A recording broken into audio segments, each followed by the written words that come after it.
메리 크리스마스. 할렐루야. 저도 이 크리스마스라 이 빨간 넥타이를 맸습니다. 어떠세요? 괜찮아요?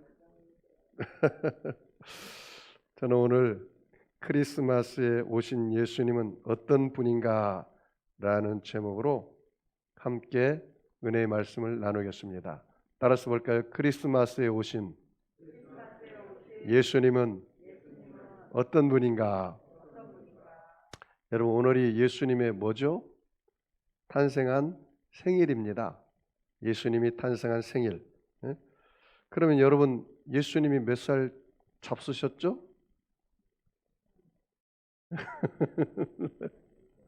2020살 잡수셨죠. 여러분 보십시다. 역사의 기준이 바로 예수님이라는 사실을 여러분이 잘 기억해야 돼요. 그래서 예수님이 태어난 해를 BC라고 합니다. 영어로 말하면 Before Christ라는 거예요. 그래서 앞에 B자와 C를 따서 BC라고 그래요. 그래서 예수님이 태어난 해를 BC라고 그래요. 특별히 이사야서 선지자는 예수님이 태어나기 전에 700년 전에 아주 놀라운 예언을 했어요. 그것이 이사야서 53장 5절 6절이거든요. 그가 찔림은 우리 허물을 인하며 그가 상함은 우리의 죄악을 인함이라. 그가 징계를 받음으로 우리가 평화를 누리고 그가 채찍에 맞음으로 우리가 나음을 입었도다. 우리는 다 양 같아서 그렇 행하여 각기 제 길로 갔지만 여호와 하나님께서는 우리의 무리의 죄악을 그에게 담당시키셨도다. 그가 바로 누구죠? 예수님입니다. 자, 그러면 여러분, 역사의 기준이 바로 예수님이라고 그랬는데, 그러면 예수님이 태어난 것을 우리가 AD라고 말합니다. 그걸 서기라고 말하는데, 여러분 지금 AD 몇 년이죠? 2020년이죠? AD라는 말은 라틴어로 아노 도미니라는 뜻이에요. 아노 도미니, ANNO DOMINI. 라틴어로 아노 도미니라는 뜻은 예수님이 태어난 해라는 뜻이에요. 뭐라고요? 예수님이 태어난 해. 그러니까 예수님이 태어난 해가 바로 2020년이에요. 2020살 예수님이 되신 것입니다. 그러니까 여러분 봐요. 여러분 생년월일가 있죠? 올해 태어난 우리 교회 신다호, 이정우 2020년생입니다. 2020년생이라는 말이 무슨 말입니까? 아, 예수님이 태어나고 2020년이 지났구나. 그래서 2020년생이에요. 그러니까 이 세상 사람들이 예수를 인정하든 인정하지 않든 이 세상의 역사의 기준점은 바로 누구예요? 예수님이십니다. 놀랍죠, 여러분? 예수님이라는 것이 사실이에요. 여러분이 생년월일 있잖아요. 그것은 예수님이 태어나고 그만큼 되었다는 뜻이에요. 자, 여러분, 어느 여름날이었습니다. 개미들이 행렬을 지어서 한 줄로 쭉 가고 있었어요. 그런데 한참 가다 보니까 거기 이제 생긴 것입니다. 근데 그 낭떠러지가 있어서 보니까 이제 다 떨어져 죽게 되었어요. 그 개미를 살릴 수 있는 비결이 뭘까요? 우리 대표 기도하신 김경훈 안수 있을까요? 어떻게 하면 그 개미를 살릴 수가 있을까요? 토마스는 울면서 얘기했습니다. 오 주님, 주님 한 분만으로 나는 만족합니다. 주님이 내게 계신데 내가 무엇을 소원하리까? 주님 한 분만으로 나는 만족합니다. 그렇게 이야기했습니다. 여러분, 이 성탄의 계절에 하나님께서 사랑하는 종아, 내가 너에게 무엇 해주기를 원하느냐? 그렇게 물어본다면 여러분 어떻게 대답하겠어요? 따라서 볼까요? 예수님 한 분만으로 나는 만족합니다. 할렐루야. 일찍이 다윗은 이렇게 고백했습니다. 주밖에는 나의 복이 없습니다. 그렇게 말했습니다. 여러분, 이사야 선지자가 예수님에 대해서 또 이렇게 예언한 것이 있습니다. 이사야서 9장 6절에 이는 한 아기가 우리에게 낳고 한 아들을 우리에게 주신 바 되었는데 그의 어깨는 정사를 메었고 그의 이름은 기묘자라 못살아 전능하신 하나님이라 영존하신 아버지라 평강의 왕이라 할 것이라 그렇게 말씀했습니다. 여러분 오늘 본문에 보면은 예수님께서 한 왕으로 오셨는데 그 왕으로 오신 예수님께서 이 세상의 광풍을 잠잠케 하는 피난처가 되시고 그리고 하늘에서 쏟아지는 폭우를 가리는 피난처가 되시고 그리고 이 마른 광야에 적시는 시냇물과 같고 그리고 곤고한 땅에 바위가 되어서 우리의 그늘이 되신다. 그게 누구라고요? 바로 예수님이라는 사실입니다. 자, 그러면 이 크리스마스에 오신 예수님은 어떤 분입니까? 종교적인 지도자도 아니요, 정치가도 아니요, 철학자도 아닙니다. 첫 번째로 크리스마스에 오신 예수님은 광풍을 피하는 피난처이십니다. 우리 다 같이 본문 이사야서 32장 1절로 2절을 다 같이 읽겠습니다. 다 같이 읽겠습니다. 시작. 보라, 장차 한 왕이 공의로 통치할 것이요 방백들이 정의로 다스릴 것이며 또 그 사람은 광풍을 피하는 곳, 폭우를 가리는 곳 같을 것이며 마른 땅에 냇물 같을 것이며 곤비한 땅에 큰 바위 그늘 같으리니 그렇게 이야기했습니다. 여러분 이 큰 광풍이 불어오면요 이 광야에서 사막에서 광풍이 불어오면 한 이 3km 거의 되는 한 3,000m 되는 그 모래 이 산도 광풍이 불어오면 그냥 순식간에 사라져 버립니다. 바람이 엄청 센 광풍이 불어오면 그래서 그 강풍은 바로 짐승도 덮을 수 있고 사람도 덮을 수 있는 것입니다. 무서운 바람이죠. 여러분 혹시 성지순례 가면은 이 갈릴리 바다에 파도가 굉장히 심합니다. 왜냐하면 헬몬산에서 내리는 그 바람의 기온차로 말미암아 굉장히 파도가 심합니다. 그래서 그 성경에 보니까 예수님께서 갈릴리 바다를 향해서 이제 배를 타고 가고 있는데 예수님이 깜빡 너무나 피곤한 나머지 고물을 베개 삼아서 주무시고 말았습니다.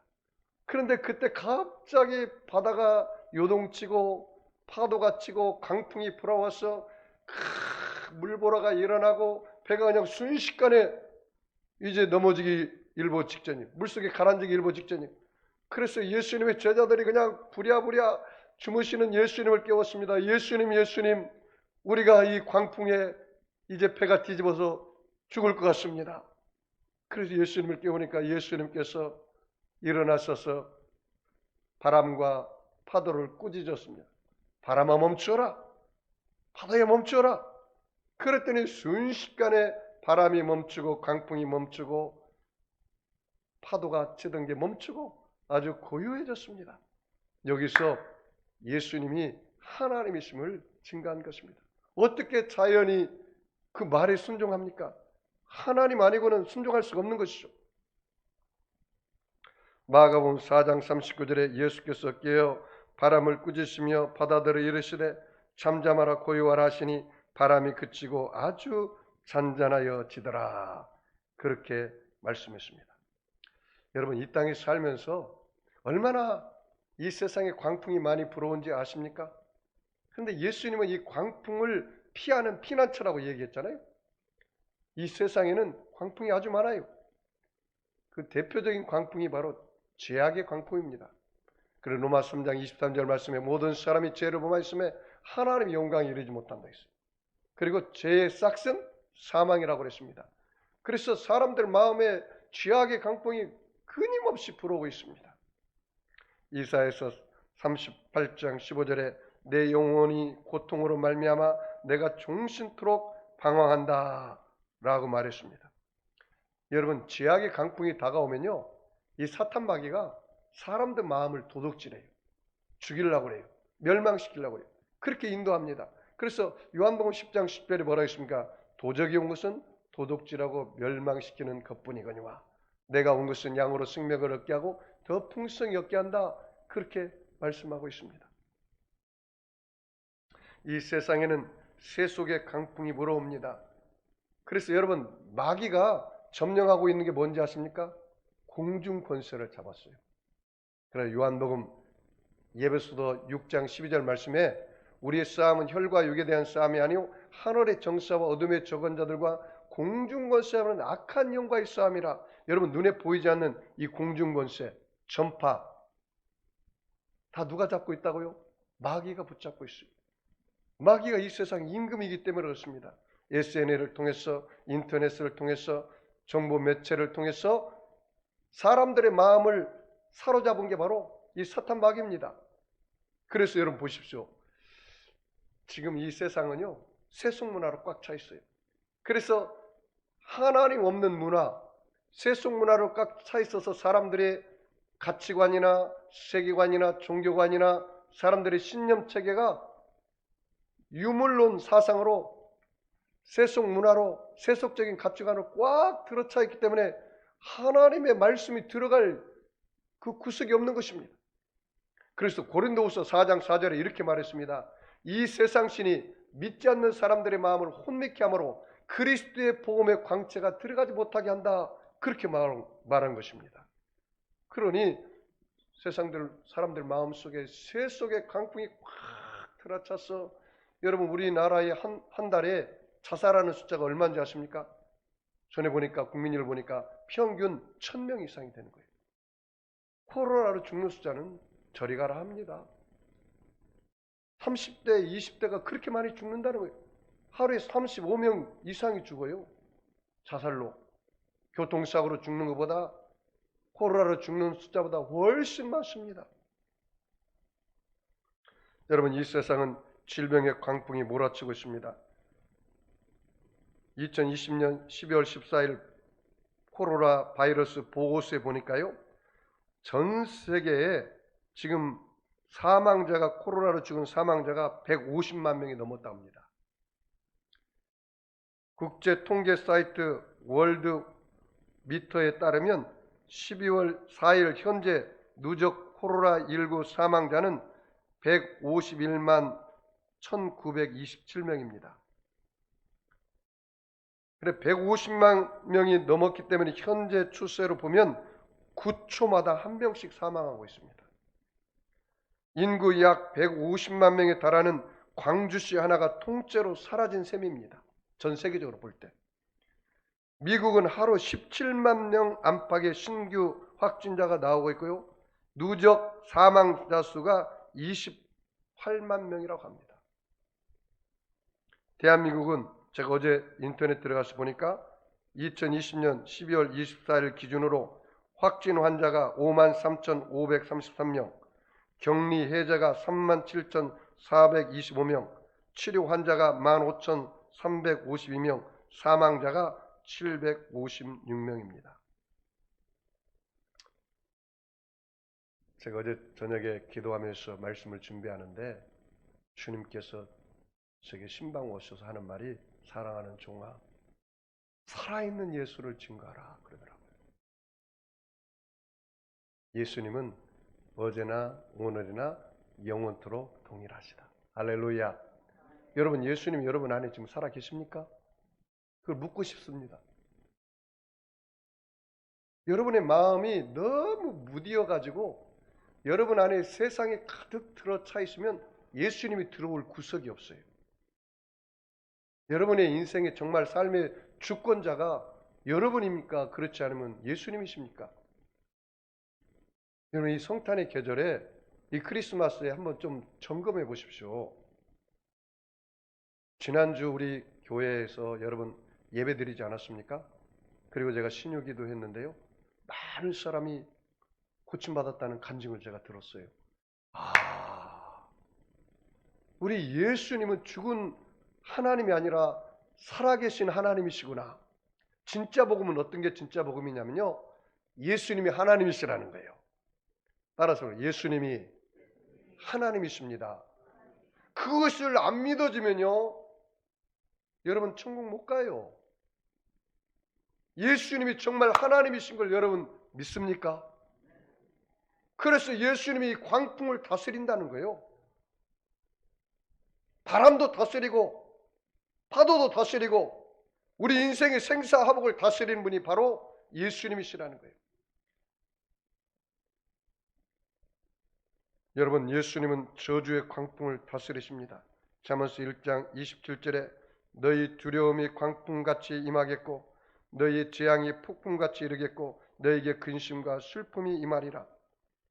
여러분, 그럼에도 불구하고 우리 예수님께서 이 세상의 저주를 다 담당하시고 저주의 광풍을 잠잠케 하셨다는 거예요. 그것이 갈라디아서 3장 13절 이하에 아주 자세히 이야기하고 있습니다. 그리스도께서 우리를 위하여 저주를 받은 바 되사 율법의 저주에서 우리를 속량하셨으니 기록된 바 나무에 달린 자마다 저주 아래 있는 자라 있음이라. 이는 그리스도 예수 안에서 아브라함의 복이 이방인에게 미치게 하고 또 우리로 하여금 믿음으로 말미암아 성령의 약속을 받게 하려 하심이라. 할렐루야. 예수님은 사망의 광풍도 예수님이 다 그 몸에 짊어지고 십자가에 죽으시고 사흘 만에 부활하셔서 예수를 살리신 영이 너희 안에 거하시면 너희 죽을 영혼도 살려주시리라. 할렐루야. 여러분, 이 세상 광풍을 두려워하지 마세요. 예수님이 이 땅에 오신 것은 그 광풍 가운데 피할 피난처가 되신다는 거예요.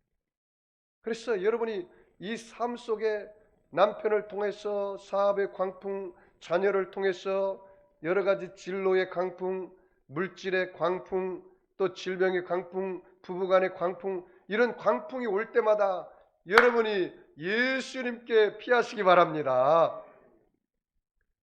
그러면 여러분의 삶 속에 영혼이 잘되고 범사가 잘되며 강건하여 생명을 얻되 넘치게 얻게 되는 것입니다. 여러분, 시편 91편 1절로 2절 말씀을 잘 들어보십시오. 지존자의 은밀한 곳에 거주하며 전능자의 그늘 아래 사는 자여, 나는 여호와를 향하여 말하기를 그는 나의 피난처요 나의 요새요 내가 의뢰하는 하나님이라 하리니 이는 그가 너를 새 사냥꾼의 올무에서와 심한 전염병에서 건지실 것임이라. 따라서 볼까요? 예수님은 나의 피난처요 나의 요새요 나의 피할 바위십니다. 여러분 예수님을 우습게 보면 안 됩니다.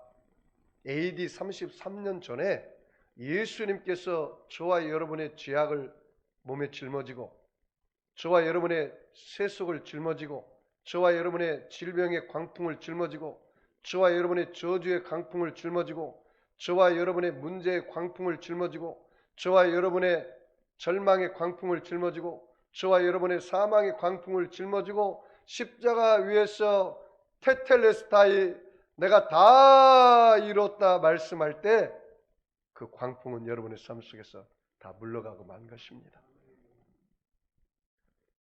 예수님은 갈보리 십자가 위에서 내가 다 이뤘다고 외칠 때 저와 여러분의 삶 속에 죄와 허물의 광풍이 떠나가고 믿음으로 용서받은 의인이 된 것입니다. 예수님께서 십자가에 올라가서 내가 다 이뤘다고 외칠 때 저와 여러분의 삶 속에 세속과 더러움의 강풍이 다 떠나가고 성결과 거룩함과 성령으로 여러분에게 임하여 주신 것입니다. 예수님께서 십자가에 올라가서 내가 다 이뤘다고 말씀할 때 여러분이 온갖 슬픔과 걱정과 낙심과 문제와 실패와 좌절 가운데 사망에 눌려 살아갔던 모든 광풍이 예수님께서 우리에게 오심으로 여러분의 절망은 소망으로, 문제는 응답으로, 사망은 부활 영생 천국으로, 저주는 축복으로 다 바꾸고 만 것입니다.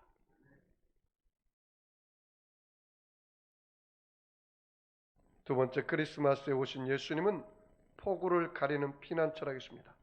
자, 본문 이사야서 32장 2절을 다 같이 읽겠습니다. 다 같이 읽습니다. 또 그 사람은 광풍을 피하는 곳, 폭우를 가리는 곳 같을 것이며, 뭐라고요? 폭우를 가리는 곳 같을 것이며. 따라서 볼까요? 폭우를 가리는 곳. 예수님은 우리 인생의 폭우를 가리는 피난처이십니다. 믿으시면 아멘 하겠습니다. 여러분, 이 세상에 얼마나 폭풍이 몰아칩니까? 저는 미국에서 이민 목회 10년을 했는데요. 그 인디아나다요. 이 산이 없기 때문에, 골짜기가 없기 때문에 이 바람이 불면요. 이게 허리케인이 돼요. 이게 산이 있고 골짜기에 있는 데는요. 이게 바람이 뭉치지 않기 때문에 소용돌이가 안 됩니다. 근데 인디아나는 산이 없어요. 다 거의 평지예요. 그러니까 바람이 한번 세차게 지나가면 그것이 허리케인에 대해서 집을 날려버리고 그 다음에 나무를 날려버리고 온갖 것을 그래요. 그런데 이 바람도요 지나가는 길이 있어요. 그래서 이 군사 요충지는 그것을 다 지리학적으로 조사를 해서 거기다 군대를 배치하고 그걸 집니다. 거기 살면 절대로 허리케인이 안 나가요. 이 폭우가 얼마나 심한지 아십니까? 한 번은요, 이 폭우가 몰아쳐가지고 여러분 이 어떤 일이 벌어졌냐면 한 도시가 다 날아가고 그리고 여러분 그 인도네시아에 그 강진과 쓰나미가 덮쳐서 5천 명이 숨지고 약 20만 명이 삶의 터전을 잃은 적이 있습니다. 그러니까 이 폭우는 사람의 힘으로는 감당할 수가 없어요. 그런데 성경에 보면요, 여러분 말세에 징조가 다가오는데 하늘문이 열려서 하늘에서 유황이 불이 폭포수처럼 쏟아지는 것처럼 쏟아진다는 거예요. 그것이 소돔과 고모라의 멸망을 말하고 있습니다. 소돔과 고모라의 멸망. 유다서 1장 7절 말씀에 소돔과 고모라와 그 이웃 도시들도 그들과 같은 행동으로 음란하며 다른 육체를 따라가다가 영원한 불의 형벌을 받음으로 거울이 되었느니라. 그렇게 말했습니다. 그 소돔과 고모라처럼 앞으로도 그런 폭풍이 다가온다는 겁니다. 여러분 전 세계에서 가장 타락한 도시가 두 군데가 있다고 합니다.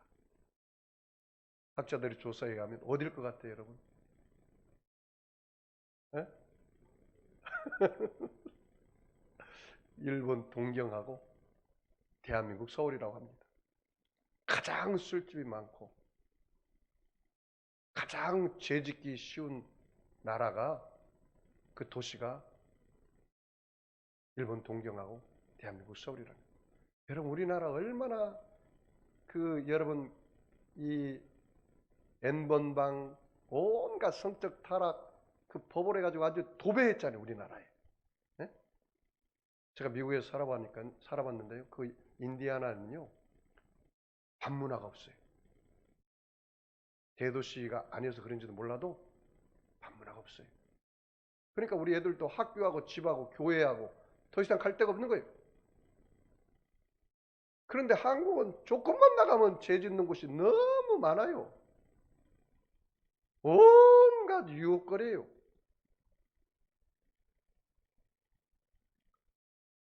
여러분 예수님께서 이 땅에 오셔서 폭우를 잠잠케 하셨습니다. 요한복음 3장 17절에 하나님이 그 아들을 세상에 보내신 것은 세상을 심판하려 하심이 아니요 그로 말미암아 세상이 구원을 받게 하려 하심이라 말씀하고 있습니다. 예수님은 이 땅에 종교 지도자로 온 것이 아닙니다. 유대교는 율법을 행함으로 구원에 이른다고 합니다. 불교는 참선이나 선행, 고행을 통해서 구원에 이른다고 주장합니다. 이슬람교는 매일 5번 메카를 향해 기도하고 매년 한 달 동안 금식하며 일생에 5번은 메카로 성지순례를 해야 구원을 얻는다고 합니다. 힌두교는 극심한 고통을 통한 구원을 주장합니다.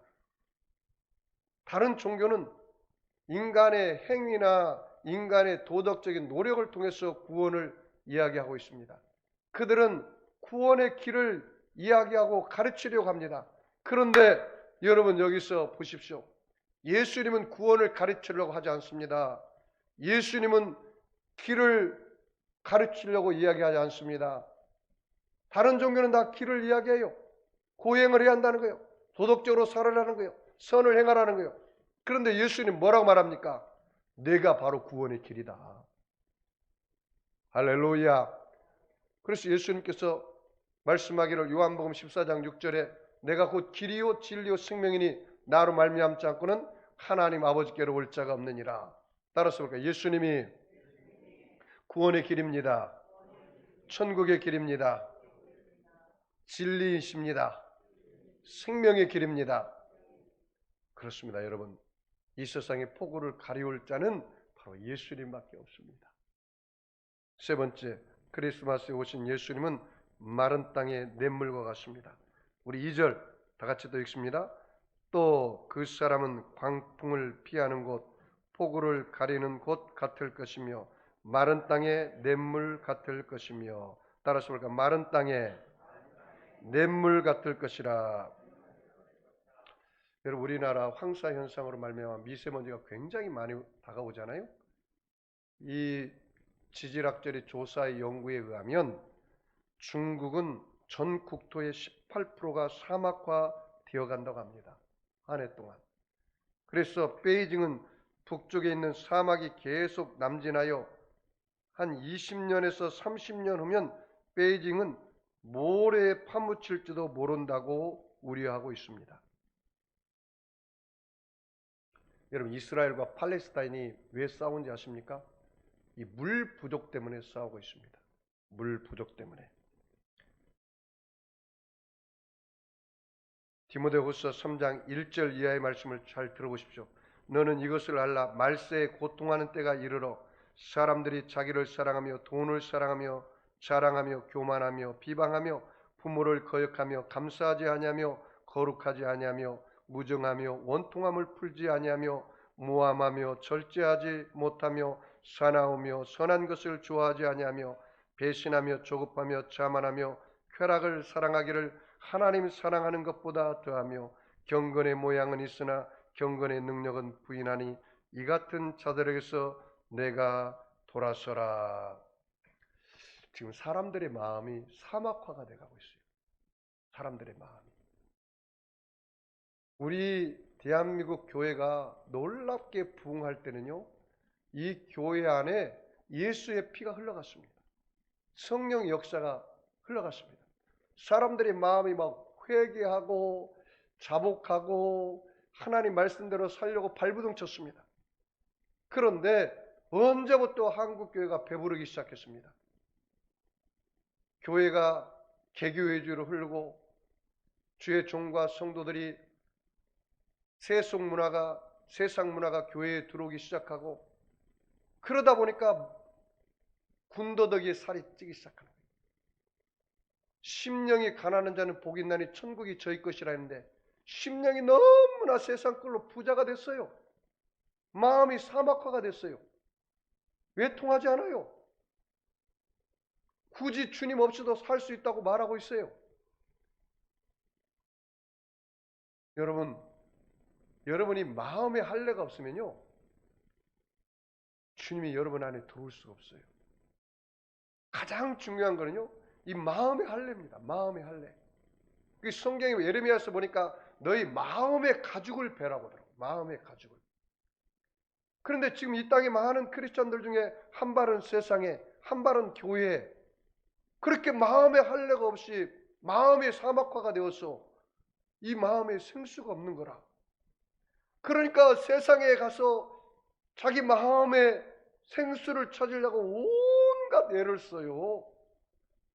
향락을 즐겨보기도 하고 스포츠를 하기도 하고 또 온갖 더러운 것들을 행하기도 하고 권력을 쫓아가기도 하고 명예를 쫓아가기도 하고, 아무리 먹어도 여러분 그 마음에요, 갈급함이 채워지지 않아요.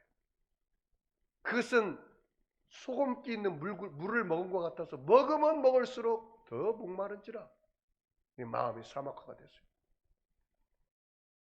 마른 땅에 냇물은 바로 예수님이십니다. 여러분 마음을 채울 수 있는 게 뭐예요? 예수님 한 분만으로 만족하면, 여러분의 마음에 할례를 받으면 여러분의 인생의 주권이 세워져야 돼요. 내 인생에 내가 주인이 되어서 예수님을 이리 가라 저리 가라 끌고 가면 안 되는 거예요. 예수님 말씀에 순종할 줄 아는 주권이 세워져야 돼. 그리고 세상의 마음의 할례를 받아 세상 줄을 끊어야 주의 음성이 들려요. 그런데 세상 줄이 끌리지 않고 마음이 사막화가 되면요, 여러분의 눈은 뜨기는 떠서 육의 것만 보이지 영의 하나님이 안 보여요. 세상이 너무나 가득 차니까. 여러분이 사람 소리는 듣고 세상 사람들의 소리는 듣고 육신의 소리는 들리는데 영의 귀에 할례를 받지 않아서 영의 하나님 음성은 안 들리는 거예요.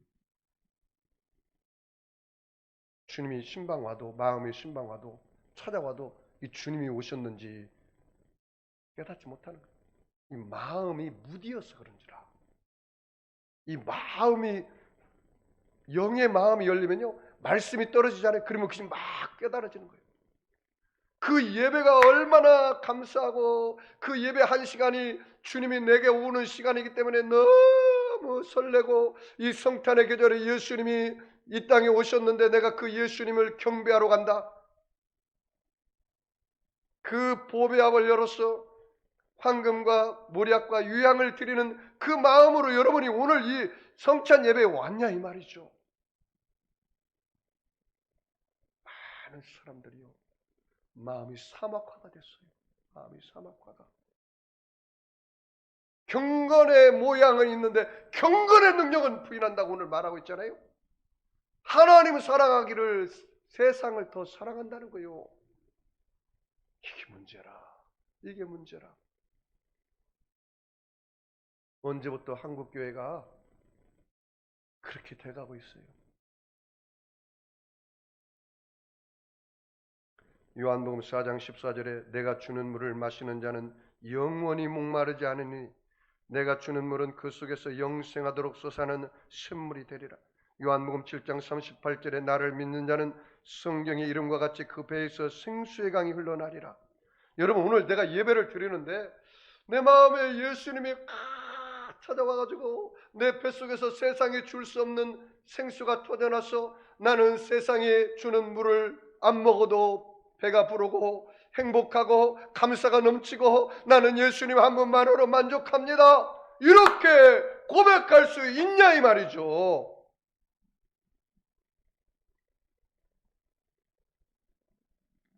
이사야서 55장 1절 말씀에 너희 목마른 자들아 물로 나오라. 돈 없는 자도 오라. 너희는 와서 사막대 돈 없이 값 없이 와서 포도주와 젖을 사라 말씀하고 있습니다. 여러분, 인류 문명은 물줄기를 통해서 인류 문명이 발달되었습니다. 중국은 황하 유역을 통해서, 인도는 인더스 겐제스강 유역을 통해서, 메소포타미아 쪽 메소포타미아는 저 이란과 이라크 티그리스 유브라데강 유역에서, 애굽은 나일강 유역에서, 한국 서울은 한강을 중심으로 발달되었습니다. 크리스마스에 오신 예수님은 여러분 메마른 가슴에 냇물과 같아요. 냇물과 같아요. 지금 내 마음이 너무 공고하고 내가 열심히 일을 하는데도 내 마음이 너무 공고한 사람 있죠. 여러분, 너무나 세상 물만 먹어서 그래. 그럼 어떻게 해야 돼요? 예수님, 나 정말 예수님이 필요해요. 난 예수님 없이는 살 수 없어요. 이렇게 한번 기도해 보십시오. 여러분이 세상에 돈의 물을 따라가고 명예 권력의 물을 따라가고 향락과 세속의 물을, 세속의 온갖 물을 마셔보십시오. 더 갈급해요. 예수님이 여러분에게 오셔야 돼요. 그래야 참 만족을 누리는 거예요. 세상이 줄 수 없는 위로를 받는 거예요. 요한복음 7장 37절 이하의 말씀에 명절 끝날 곧 큰 날에 예수께서 서서 외쳐 가라사대 누구든지 목마르든 내게로 와서 마시라. 나를 믿는 자는 성경의 이름과 같이 그 배에서 생수의 강이 흘러나리라 하시니라 말씀하고 있습니다. 여러분 마음에 정말 생수의 강이 흘러나느냐 이 말이죠. 황무지 같은 구라파가 예수님을 받아들이자 생수가 흘러 인류 국가가 됐습니다. 해적과 같은 영국이 예수님을 받아들이자 세계 1등 국가가 됐습니다. 황무지 같은 미국이 예수님을 받아들이자 세계 초강대국이 되었습니다. 여러분, 우리나라도 왜 이렇게 잘 살게 됐을까요? 우리는 예수 믿는 사람으로 이렇게 이야기할 수가 있습니다.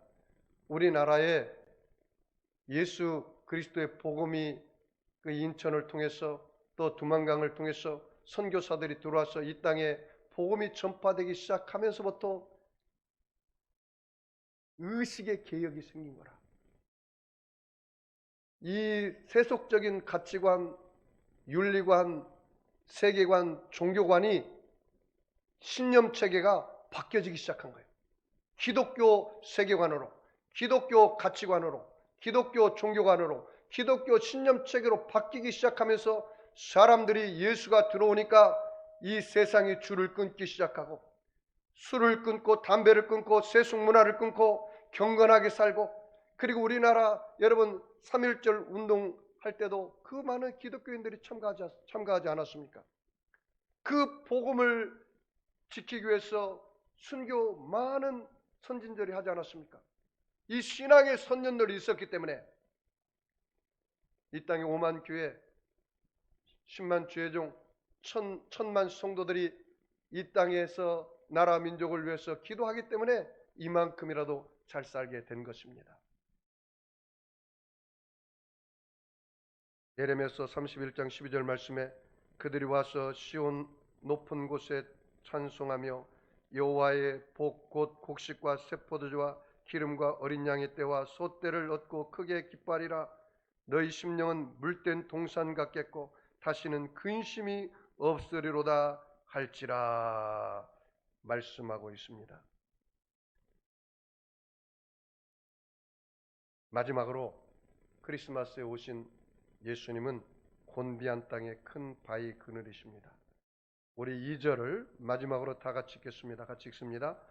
또 그 사람은 광풍을 피하는 곳, 폭우를 가리는 곳 같을 것이며 마른 땅의 냇물 같을 것이며 곤비한 땅의 큰 바위 그늘 같으리니.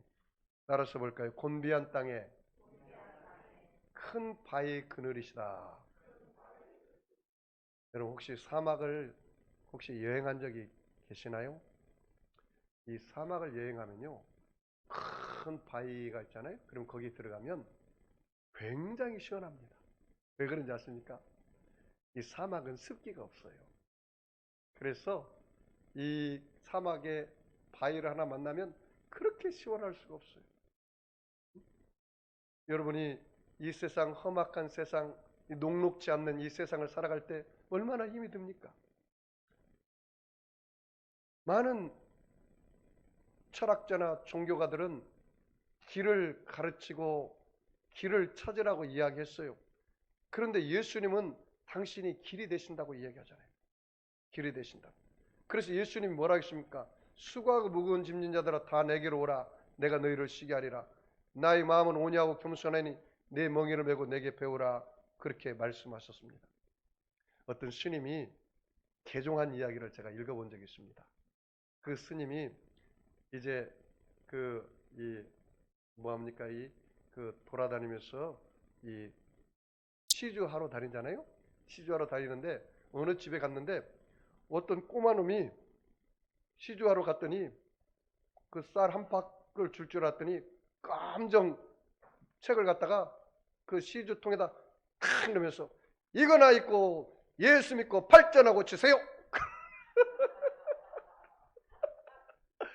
그래가지고 굉장히 그 스님이 기분이 나빴습니다. 그래서 더 이상 시주를 못하고 기분이 확 상해가지고 절간에 와가지고 이놈의 새끼가 뭐를 나에게 주었길래 이걸 입고 팔자라고 치라 그러냐. 딱 보니까 하나님 말씀책이라. 그래서 좀 읽기 시작했답니다. 읽기 시작하다가 이 스님 눈에서 성경이 안 떨어진 구절이 있었다는 거예요. 마태복음 11장 28절 이하의 말씀에 수고하고 무거운 짐진 자들아 다 내게로 오라. 내가 너희를 쉬게 하리라. 나의 마음은 온유하고 겸손하니 내 멍에를 메고 내게 배우라. 그리하면 너희가 참으로 쉼을 얻으리라. 그 구절을 읽고 나서 완전히 스님 마음에 감동이 된 거라. 석가모니는 뭐라 하겠냐면 네 길 네가 알아서 가라. 네 짐 네가 지고 가라. 네가 고행하라. 네가 해탈하는데 이 예수는 이 석가보다 한 수 위구나. 아니 내 짐을 달라고 하고 내 짐을 지고 하겠다고 하니 이 예수가 보통 사람이 아니구나. 여러분 팔만대장경 라마다경 38장 8절의 말씀 보면은 하시야솔의 오도지 유무등야라는 말이 있어요. 하시야솔의 야소라는 말은 이수라는 뜻이에요. 언젠가 예수가 오면은 오도지 나의 깨달은 도는 유무등야라. 등은 등이 있는데 기름 없는 등과 같다. 그런 말이에요.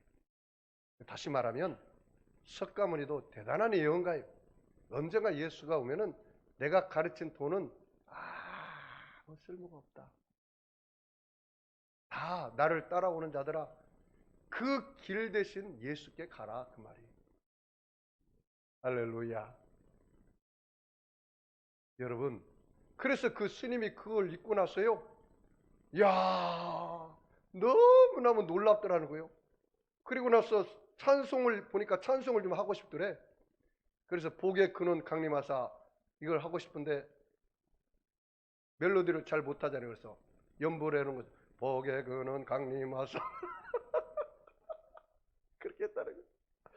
그리고 너무너무 예수에 대해서 알고 싶어가지고 신학을 했어요. 신학을 해서 말씀 보다가 기도원에 가서 기도하는데 불 받아버렸어요. 그래서 우상을 섬기던 귀신이 떠나가고 성령님이 들어오고 거듭나고 하늘나라가 임하니까 이제 신학교를 졸업해서 주의 종이 목사가 되었습니다. 그리고 교회를 개척했어요. 개척하니까 그 교회는 성도들 대부분이 어떤 사람이냐? 스님, 비구니 이런 분들이 다 와가지고 예배드릴 때 머리가 바짝바짝 다 빛이 난다. 여러분 여기 보십시오. 우리가 이 곤고한 인생인데 이 곤고한 땅에 여러분의 마음에 참 피난처가 무엇입니까? 큰 바위가 누구십니까? 바로 예수님이라는 것입니다.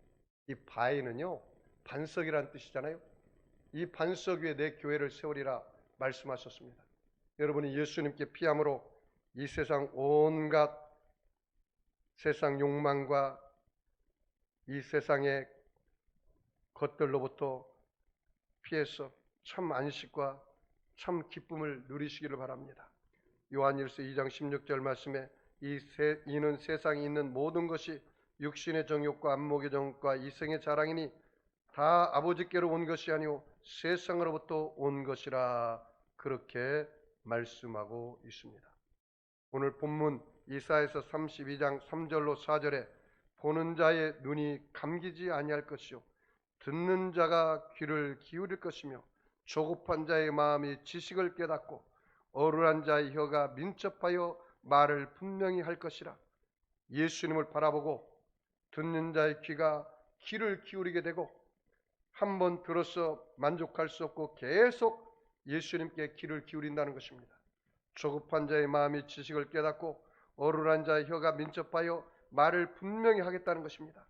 혼돈되고 공허한 곳에 분명한 길을 알게 해줄 분이 바로 예수님이라는 것입니다. 그런 말씀의 결론을 맺겠습니다. 이 크리스마스 계절에 예수님께서 오신 이유가 뭐예요? 예수님은 여러분 이 세상 광풍을 잠잠케 하는 우리의 피난처가 되십니다.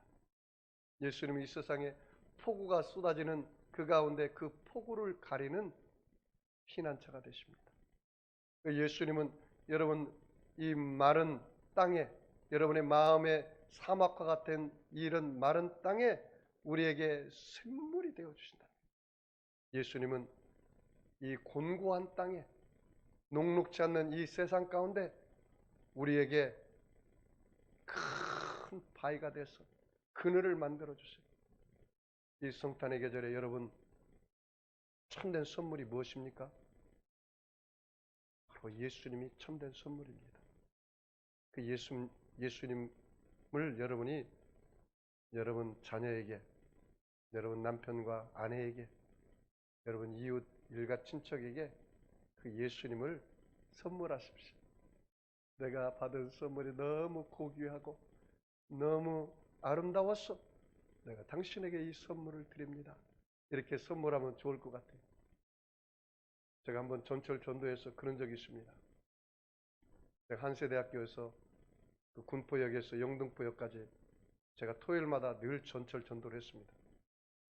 그래서 군포역에서 타가지고 사랑하는 승객 여러분, 내가 오늘 여러분에게 선물을 주러 왔습니다.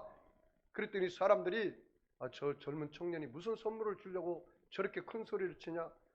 그러면서 승객들이 나를 다 쳐다보더라고요. 그래서 제가 뭐라고 했을까요? 이것은 세상이 줄 수 없는 선물입니다. 이 선물을 받으면 여러분이 일생일대에 여러분의 삶이 변화됩니다. 팔자가 변화됩니다. 이 선물을 믿음으로 받기만 하면 됩니다. 그 선물은 다름이 아니라 예수님이십니다. 그랬더니 고개를 다 푹 숙여버리더라고요. 여러분, 받은 자만 알아. 받은 자만 알아. 그게 너무나 귀한 거를, 너무나 보배로운 것을 받지 않으면 그게 귀한 줄 몰라요. 이 성탄의 계절에 사랑하는 성도 여러분, 나는 예수님을 내 마음에 보배로 모시고 살기 때문에 여러분은 이 세상에 부족함이 없는 자입니다. 토마스 아퀴나스가 이야기한 것처럼 따라서 볼까요? 나는 예수님 한 분만으로 만족합니다. 그래서 여러분의 삶 속에 영혼이 잘 되고 범사가 잘 되며 강건하기를 주의 이름으로 축원합니다.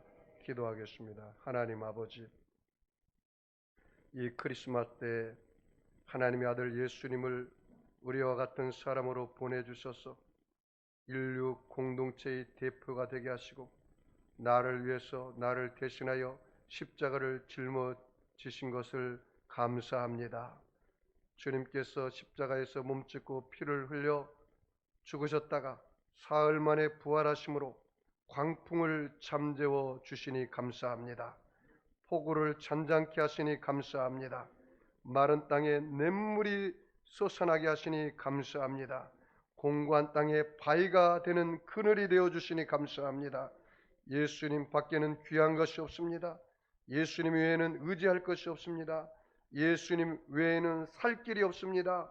예수님 외에는 생수가 없습니다. 예수님 외에는 행복이 없습니다. 예수님 외에는 복받을 곳이 없습니다.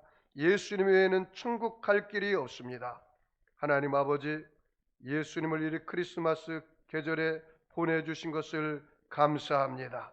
오늘 예수님을 저들의 마음속에 모셔드리고 인정하고 환영합니다. 오늘 예수님이 들어온 자들, 저들의 마음 안에 모든 세속적인 것이 떠나가게 하여 주시옵소서. 더러운 문화가 사라지게 하여 주옵소서. 방탕이 물러가게 하여 주옵소서. 음란과 방탕이 떠나가게 하여 주시옵소서. 저들의 마음의 원망, 불평, 근심, 걱정이 사라지게 하여 주시옵소서. 내가 나사렛 예수님의 하노니 악하고 더러운 병마야 각 사람 몸에서 묶음을 받고 떠나갈지어다. 병마는 물러갈지어다. 악의 세력은 빠져나갈지어다. 내가 나사렛 예수님의 하노니 모든 불신의 영은 떠나갈지어다. 죄악의 영은 떠나갈지어다. 세속의 영은 떠나갈지어다. 질병의 영은 떠나갈지어다. 저주받은 영은 물러갈지어다. 사망의 영은 사라질지어다. 부활의 예수님, 저들의 마음에 오셔서 세상에 줄 수 없는 위로를 얻게 하시고 평강을 주시고 뱃속에 생수가 넘쳐나게 하셔서 약한 자 강하여지게 하시고 미련한 자 지혜를 얻게 하시고 부족한 자 만족함을 얻게 하시고 불가능은 가능케 하여서 어떤 문제도 해결하여 주시고 응답하여 주시옵소서. 오늘 예수님 모시고 돌아갑니다. 하나님, 저들이 어느 곳에 있든지 그곳이 천국이 되게 하여 주옵소서. 내가 나사렛 예수 이름 명하노니 가정의 문제는 해결될지어다. 물질의 문제는 해결될지어다. 자녀들의 진로의 문제는 해결될지어다. 부부간의 문제도 해결될지어다.